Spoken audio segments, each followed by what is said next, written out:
No, I everybody. don't remember us having a parade. I remember those signs going up Okay. everywhere. Leave me alone. I'll stay in my cave. Rolling. Okay, NRA. Blue Eagle. When the NRA came in with its Blue Eagle, I don't remember us having a big parade, but I know everybody, everywhere we could get hold of a Blue Eagle, one of those posters that had the big Blue Eagle on it, well, we'd cut that out and put it in our windows at home. You know, we thought the NRA was a great thing, which it was. Right, okay. Now, one of the things, and how long it took you to realize it? We didn't realize, or I didn't, and I'm certain the other workers at Cherokee didn't, what a difference there was in our lifestyle and in the lifestyle of the people who owned the mills. They lived in what at that time was Sequoia Hills, which still is a rich neighborhood, that they lived there, and that we lived over in the Lonsdale-Beaumont areas, and that we didn't, many of us at that time didn't have hot and cold water in the houses. But we didn't, I think, for one thing, we didn't know who the owners were. We would know who the president of the mill was because he'd walk through 2 or 3 times a year.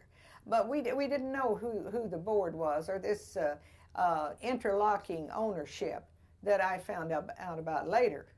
Of course, then when I found out later, I found out who it was we should have been mad at. They were getting all the profits and we weren't.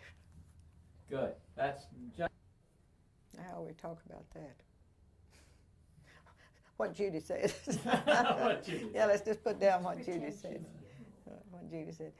Okay. Well, while we were organizing, I can remember in our first meetings when we were organizing the union, very few people, myself and about 3 others, we did all the talking. But as it went on, others then would get on their feet and start talking. And I think some of them were really surprised to find out that they could talk before an audience. And that gave them a feeling, well, I said so-and-so in the union meeting, and I said that. And it was really a great thing. And I think through that it lessened their fear. I can talk, I can do this. And I felt that way about it. Great. Okay. In our first meetings, when we explained to them we are a union now, we are banded together, what we can do together, they started bringing up all kinds of grievances, more about pay than anything else, that we should get paid more for running so many spindles, or in the weave shop so many looms, or whatever it was. That was a grievance that they were bringing up constantly.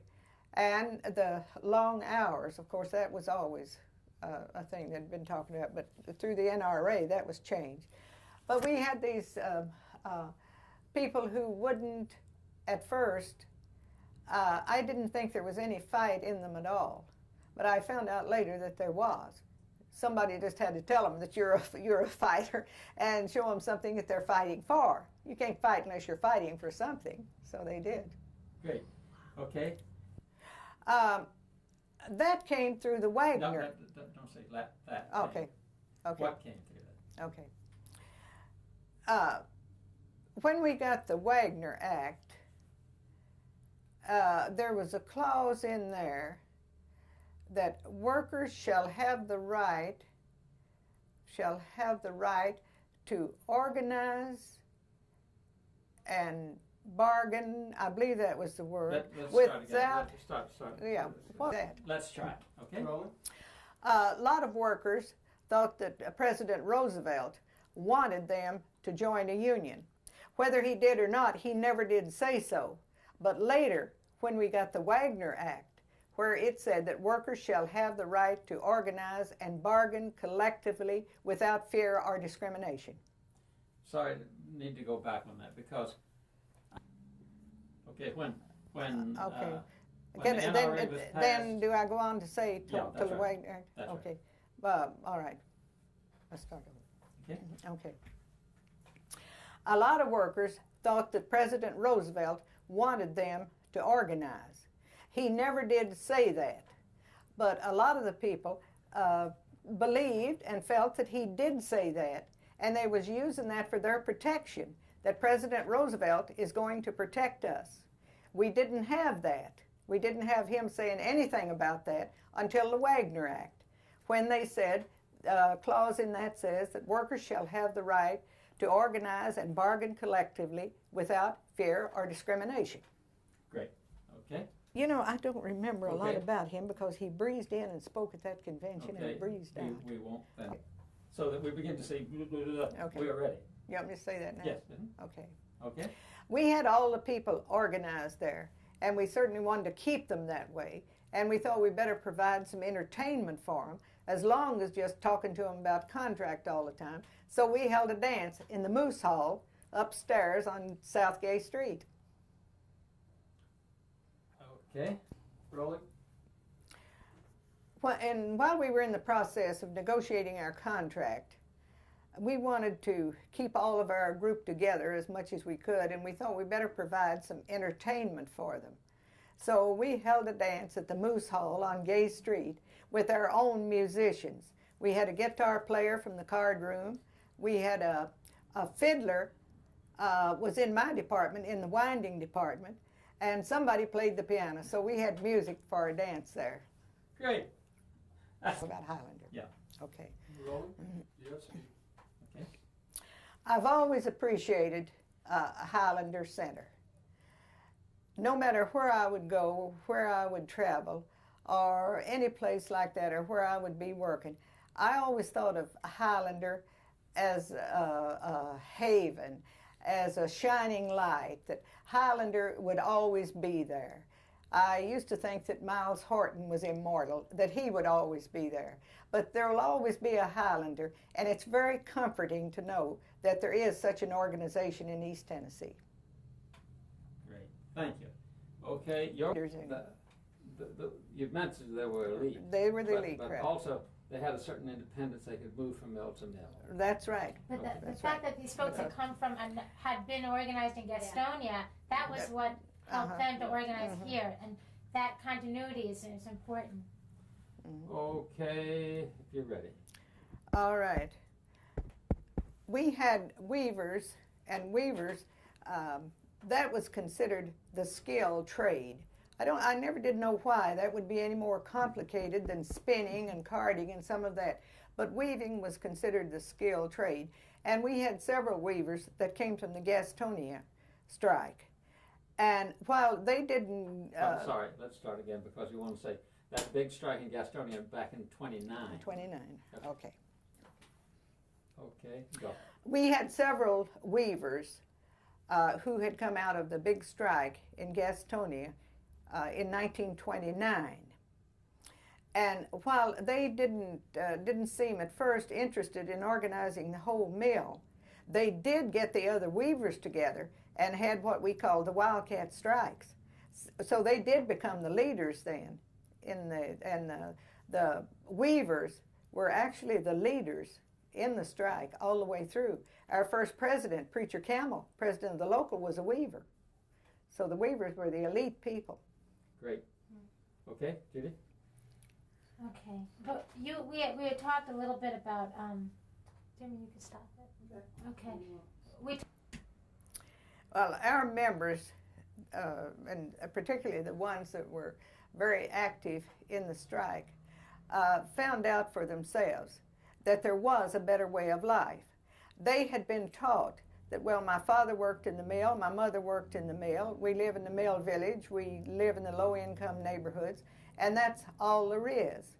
But I think the courage that they gained from seeing what we could do on the picket line, that they carried that over into their lives. I know that I did, thinking I can do something else.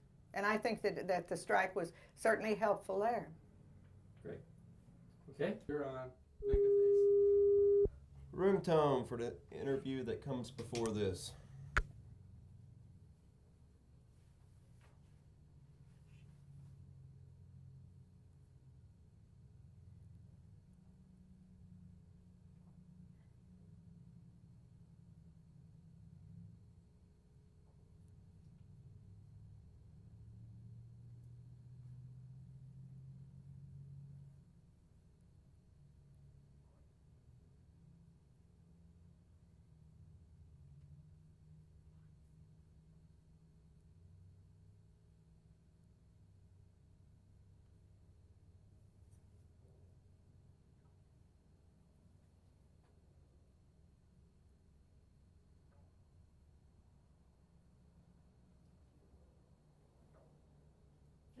he got his light on. Rolling.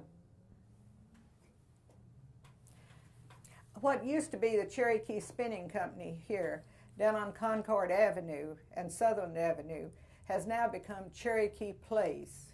It is so beautiful around here now that you would never know it was the same place.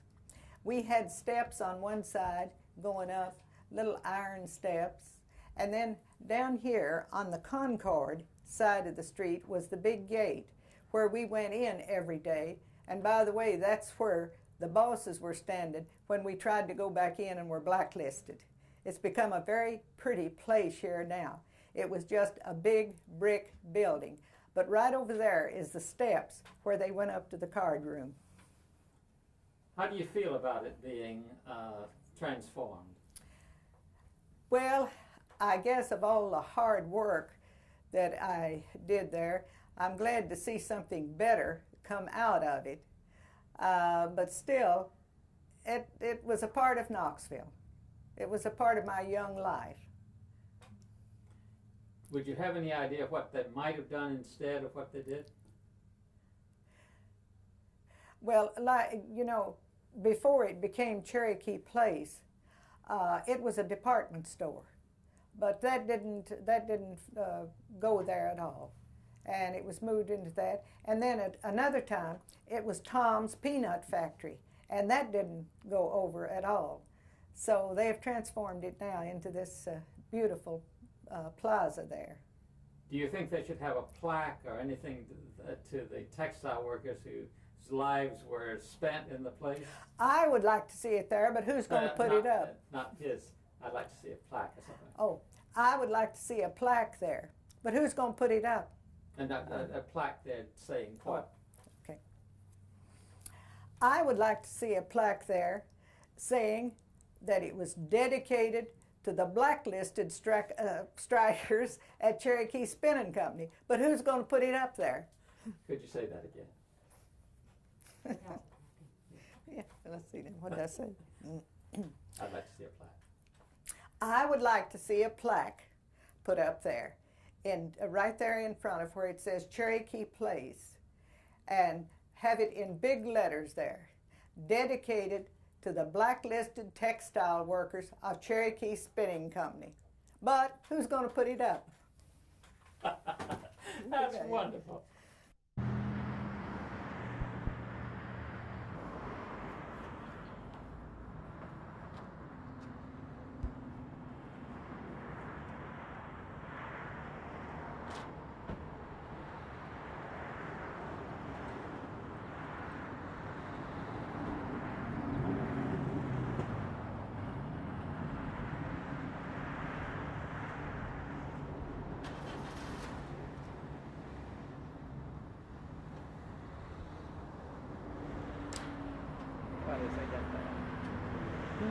Did they disappear?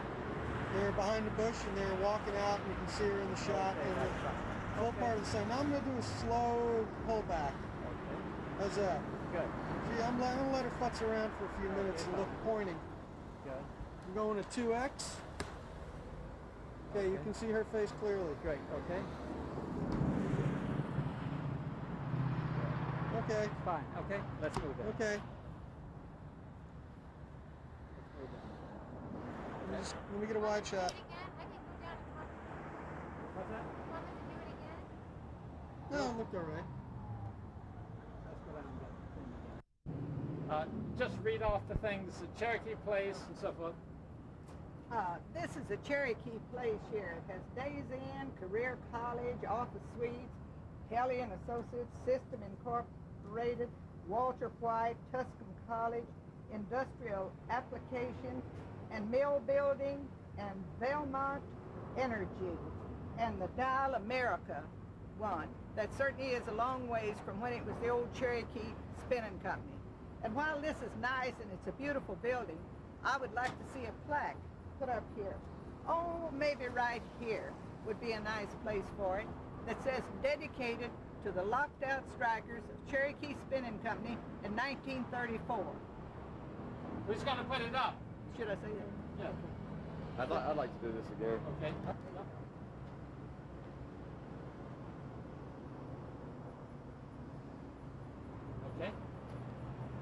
This is Cherokee Place, and it certainly is different than when it was the old Cherokee Spinning Company. They have Days Inn, Career College, Office Suites, Pelly Associates, System Corporation, Walter White, Tusculum College, Industrial Applications, Mill Building, Velmar Energy, and Dial America. That certainly is a long ways from where we come. I would like to see a plaque put up, like here, saying dedicated to the blacklisted textile workers of Cherokee Spinning Company in 1934. Is that right? Why don't you just start talking and I'll get to you, okay? This is Cherokee Place. Look at it now, which has a place here for Days Inn, Career College, Office Suites, Pelly Associates, Systems Corporation, Walter S. White, Tusculum College, Industrial Applications, Mill Building, Valmar Energy, and Dial America. That's beautiful, but I would like to see a plaque put up here for the blacklisted Cherokee strikers in 1934. Where do you think you want to see the plaque? Oh, right here. Right here would be Next pretty. to it. Who's going to put it up? But who's going to put it up? I thought you were supposed No, to. that's your line. What? Go. This is Rolling. This is Cherokee Place. It certainly has changed since it was the old Cherokee Spinning Company. Look at it now. Days Inn, Career College, Office Suites, Pelly Associates. Cut, my fault. I mean, it's just a one-story building. Rolling. This is Cherokee Place. It certainly has changed since the days it was a Cherokee Spinning Company. Look at it now. Days Inn, Career College, Office Suites, Pelly Associates, System Corporation, Walter S. White, Tusculum College, Industrial Applications, Mill Building, Valmet Energy, and Dial America.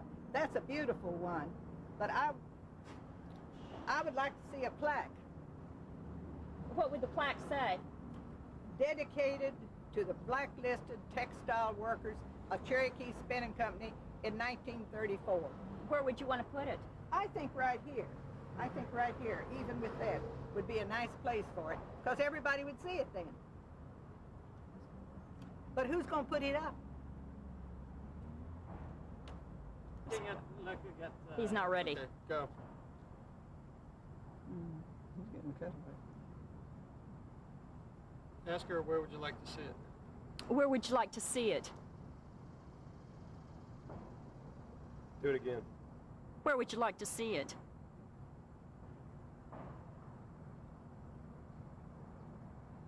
Smile. Okay. Now, I just say, you don't ask me who would put it up. I just say, I say who would put it up. Is that right? right. Yeah. Tell me when you're ready. Wipe your little tips on. Okay. Eat some candy. Okay. Okay, take a half a step this way to your left. You talking to me? Yeah, no, Oh, no. okay. We'll pick it up right now. And what do I say? You're saying, but who would put it up? Okay. Ready? Yep. But who would put it up? More likely to. But who's going to put it up? Okay. But who's going to put it up? Okay, You're a one born more. actress. But who's going to put it up? Now look at her. Nice. Okay, that's it. You shoulder, you turn around, a giant nose.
got a long fucking drive ahead of us.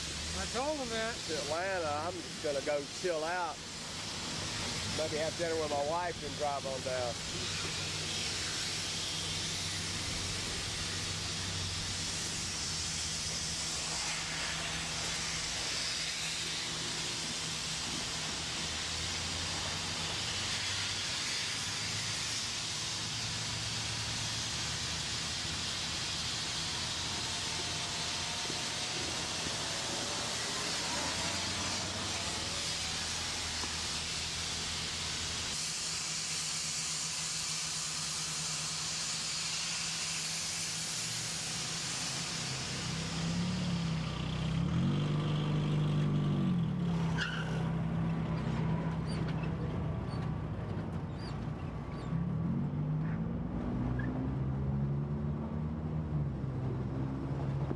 I mean, seriously, we're not going to put a bit back.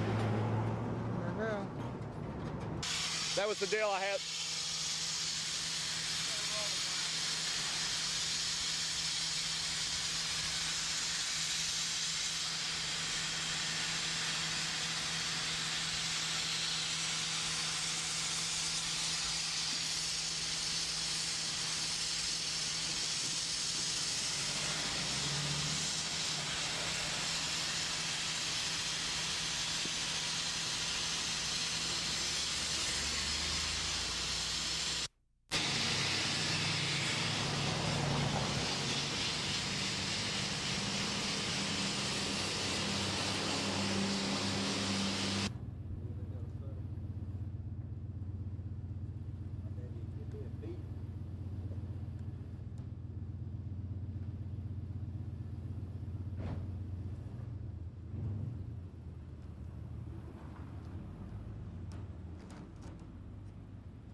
Doing a pan over from the Mill Village. No, it's really from the. It's. Well, I can do my interpretation. Then I show you.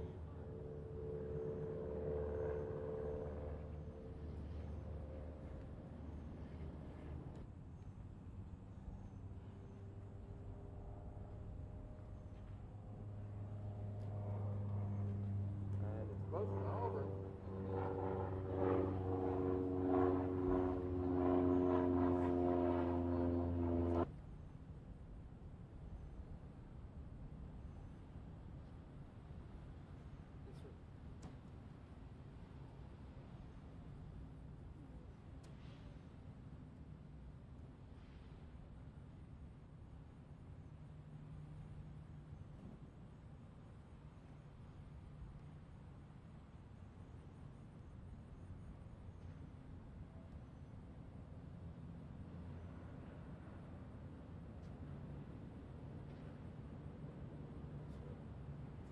I know it's at least an hour and a half or 2 hours out of it.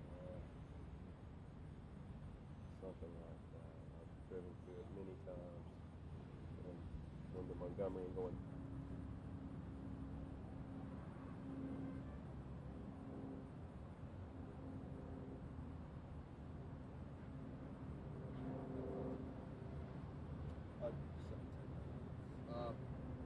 They have a hour chart on here, time chart.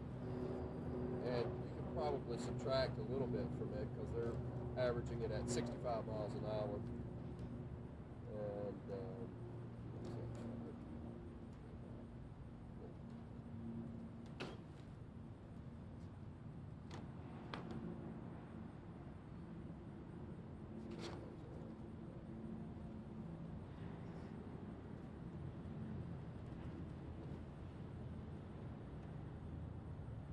they're saying from here to Atlanta, from Knoxville to Atlanta is 4 hours and 2 minutes. I would make that more like 3 hours.